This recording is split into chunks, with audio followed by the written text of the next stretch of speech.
I want to talk about being on time today. If you are of the chronically late variety, I feel for you. I've struggled with being on time for most of my life.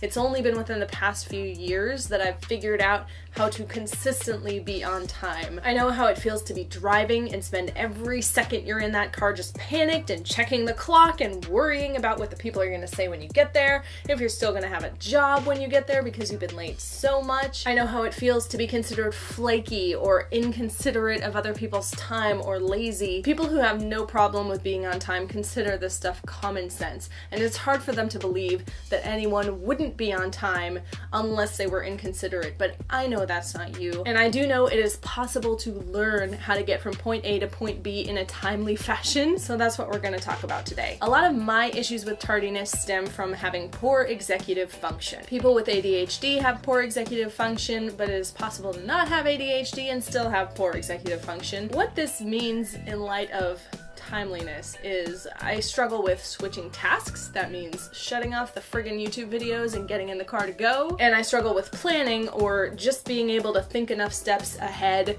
to be able to accomplish the tasks I'm trying to do. So sometimes when you're talking to a friend who doesn't deal with these issues and you ask them for advice, they'll just say, just leave earlier. When someone to me said, just leave earlier, it wasn't useful advice. It wasn't a concrete instruction. No one was telling me how much earlier to leave. No one was telling me why I had to leave earlier because I felt like the time I was choosing to leave was appropriate. I needed to know why and I needed to know how, and those are two things just leave earlier never told me. So let's talk about a system that does work. We gotta do step one, which is to just give yourself a reality check and do some acceptance exercises. For many of us, definitely for me, we kind of internalize tardiness as a part of who we are. We are just a person who is always late, and it becomes this piece of our identity as much as like an appendage. I have a right arm and I am tardy all the time. And in that same vein, people who are on time and promptness is other from us. We are not on time, we are not prompt. And we aren't actively thinking this, but it does sort of become this foreign thing that we feel like we don't have access to, and so it's easier to just make up excuses for why that stuff is bad than to accept that it might help us. We'll think things like, oh, people who care about being on time, they just worry too much, and I don't understand why my company is so mad at me for showing up late all the time. If I'm not there, they don't have to pay me, they're saving money, right? It's sound logic. It just becomes so much a part of ourselves that attempting to change can almost feel like a denial of your own innate nature. Like, I'll never be able to do this because it's just not who I am. But that isn't true. Tardiness is not who you are. It is just something you struggle with, and changing it is not going to change who you are at all. It's just gonna make life a little bit easier for you. The second step is understanding why we are late. Say we're meeting a friend who's good at being on time for an event that we're both going to, and she's just running around, trying to get stuff together, trying to get out the door, and we're like, whoa, the thing doesn't even start for like an hour. What's all the fuss about? Calm down, man. Chill.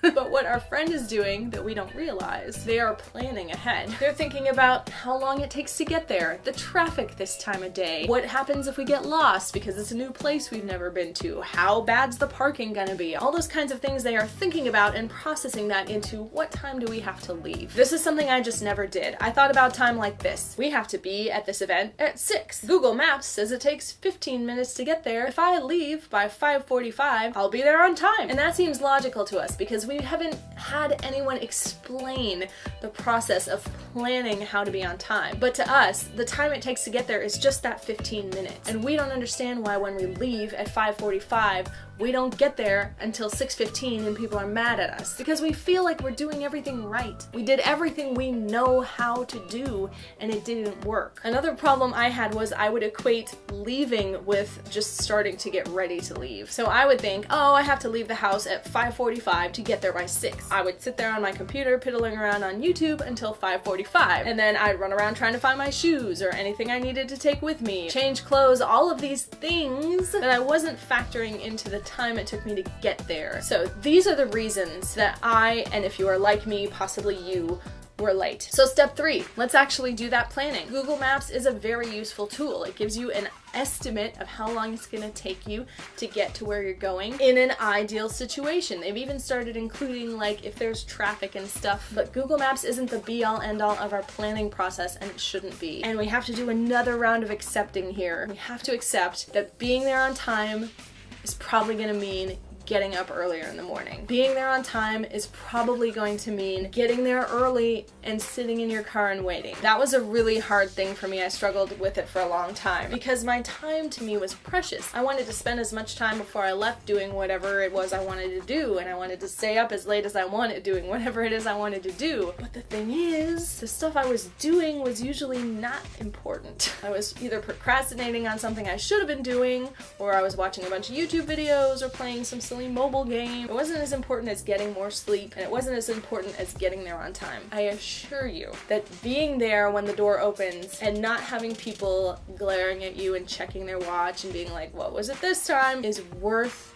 the 10, 15, sometimes even 30 minutes you sit in your car waiting. And I've actually begun to cherish the time that I had to myself to just sit there and reflect upon like my life. I can journal, I can read, I can do whatever I want in the car for that time. I can do whatever I was gonna sit on my butt and do at home, just in my car. Planning, subpoint B, planning your time, actually figuring it out.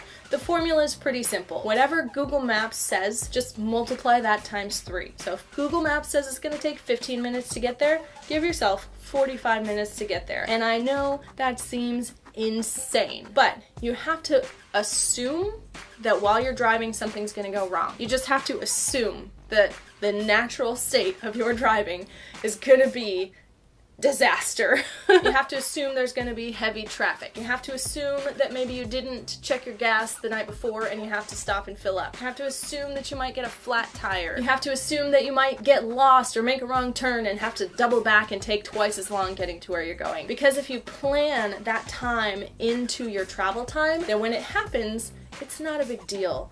And you don't have to double stress. You can just drive. And if there's traffic, then there's traffic, but you're still gonna get there on time. There may be days when none of this stuff happens, but I guarantee you it's going to happen more often than you think. Another thing you can do is know what radio stations air live traffic reports and tune into them as soon as you get in the car. So if you know you're gonna have to drive on a highway that the traffic report is saying is totally backed up, you can have a backup route and go around it. So you got your times 3 disaster included new time estimate of 45 minutes. Let's also include that time it takes you to get off of the computer and actually get out the door. And I would give yourself 15 to 20 minutes for this. And that's everything you have to do after you stop whatever it is you're doing. You get your clothes together, you get your purse together, you find your socks and your shoes, you make yourself look respectable if you care about that. Whatever the things you do that take time before you actually get up and go, plan for that. And even if you think you don't do that much, if you think, oh,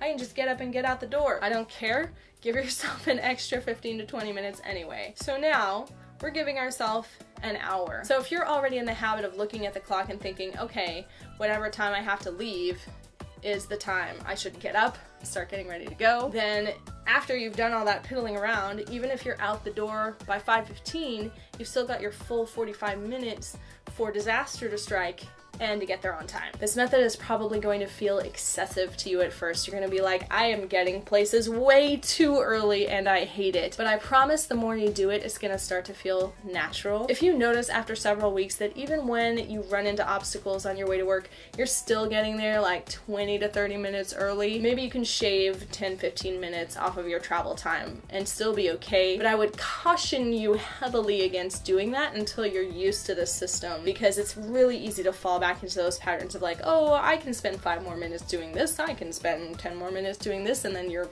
late again. And that's really all there is to it. Just plan for bad things to happen, plan time for getting ready, and study your progress. At first, it's gonna feel really weird. You're gonna feel like you're trying to imitate someone else, or like this just isn't normal and I shouldn't have to do this, and that's okay. Just stick with it and keep trying. And then there's gonna be times when something totally unexpected happens that actually does make you late. And when that happens, you're probably gonna feel like, no matter what I do, I just can't do this. And that's normal too. But the thing is, if you are consistently on time more often than you are late, then when something like that happens that causes you to be legitimately late, they're gonna recognize it as an anomaly and know that normally you try really hard to get there on time. And it's really a great feeling to be perceived as someone responsible. And eventually you will start to perceive yourself as someone responsible too. If you're a chronically late person who is mystified by how anyone ever shows up on time, don't worry, you're not alone.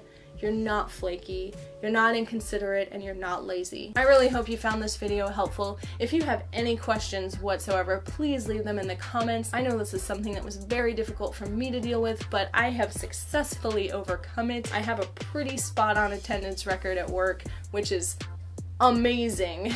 My name is Jess. I hope you're having a beautiful day, and I will see you the next time I make a video. Goodbye.